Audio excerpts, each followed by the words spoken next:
pentastoscope, which was made in 1832 by Joseph Platow. It was also known as the spindle viewer. It consisted of two discs on the same axis that span in the same direction.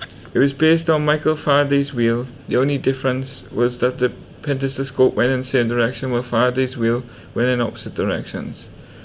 The way this works is that it uses the persistence of motion, which creates the illusion of motion. One disc has slots around the edge, while the other has successive images of the same characters in different positions. When the disc spins, it gives the illusion of the characters are moving. When the viewer used the pentastoscope, they spun the disc, and looking through the moving slits, the images would appear to be in motion on the reflective mirror. This invention paved the way for future animation to exist and is the animation prototype. William Horner was a British mathematician who wrote extensively on functional equations, number theory, and approximation theory. He was also known for the modern invention of the zoetrope under the name Daedalium. The zoetrope is a device which gives the impression of moving picture by displaying a sequence of drawings or photographs.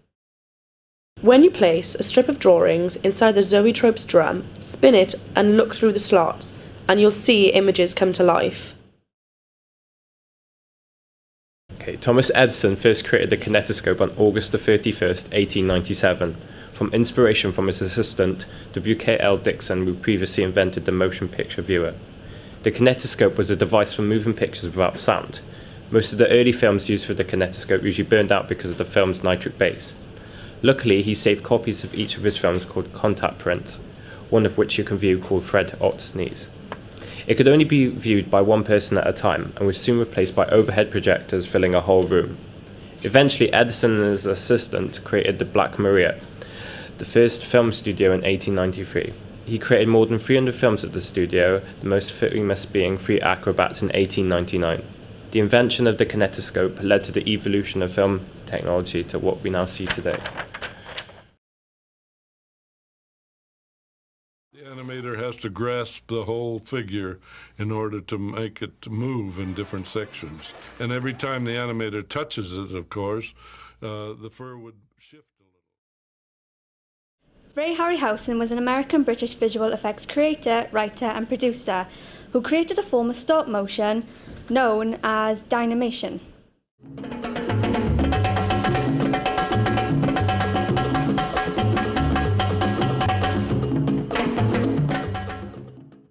For many years, Ray had an idea that would allow the live action to be split, so enabling a model to be inserted directly into the action and interact with the actors.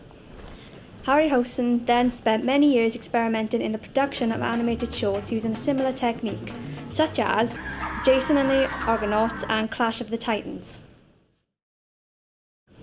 Jan Schwankmajer. He was born in 1934. An early influence of his later artistic development was a puppet theatre he was given as a child. His first film was called The Last Trick, which was released in 1964. Schwankmajer has gained a reputation over several decades for his use of stop-motion techniques and his ability to make surreal, nightmarish, and yet somehow funny pictures. His trademarks include very exaggerated sound, often creating a strange sound effect in all scenes. He uses fast motion sequences when people walk or interact. His movies often involve inanimate objects being brought to life through stop motion. Stephen and Timothy Key, born June 17, 1947, are American identical twin brothers, better known as the Brothers Key or Key Brothers. They are influential stop-motion animators.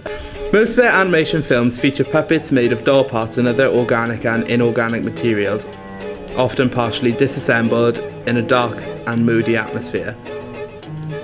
Perhaps their best-known work is Street of Crocodiles, based on a short novel of the same name by the Polish author and artist Bruno Schulz. This short film was selected by director and animator Terry Gilliam as one of the 10 best animation films of all time.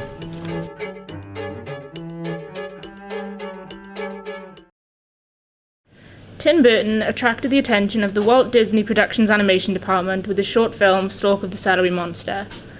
At Disney, he worked as an animator, storyboard artist, and concept artist on the films such as Fox and the Hound, The Black Cauldron, and Tron. While at Disney, he made his first short, Vincent. But he wants to be just like Vincent Price.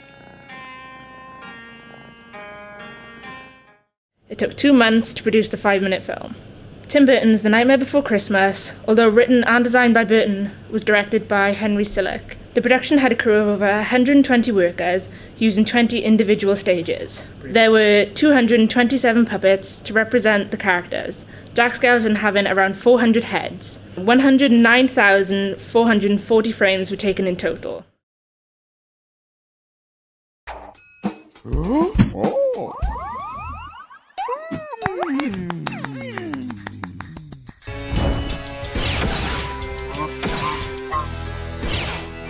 A TV indent is a short video or visual image that plays a few seconds between programs, informing and reminding the viewer of which channel they are watching. It is a critical part of TV stations' brand identity. It also breaks up the schedule and is visually pleasing. They may also represent an upcoming show to help raise viewing figures. The most popular ones you might have seen are E4 and Channel 4. Here are a few others you might have seen.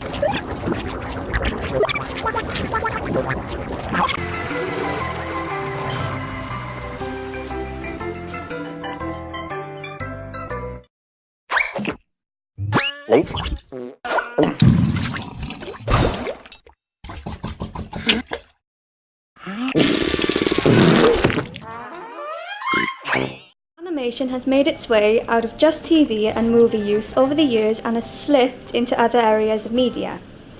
It's made its way into the music industry in form of music videos, such as from videos from Gorillaz featuring 2D animation and CGI alongside occasional live action clips.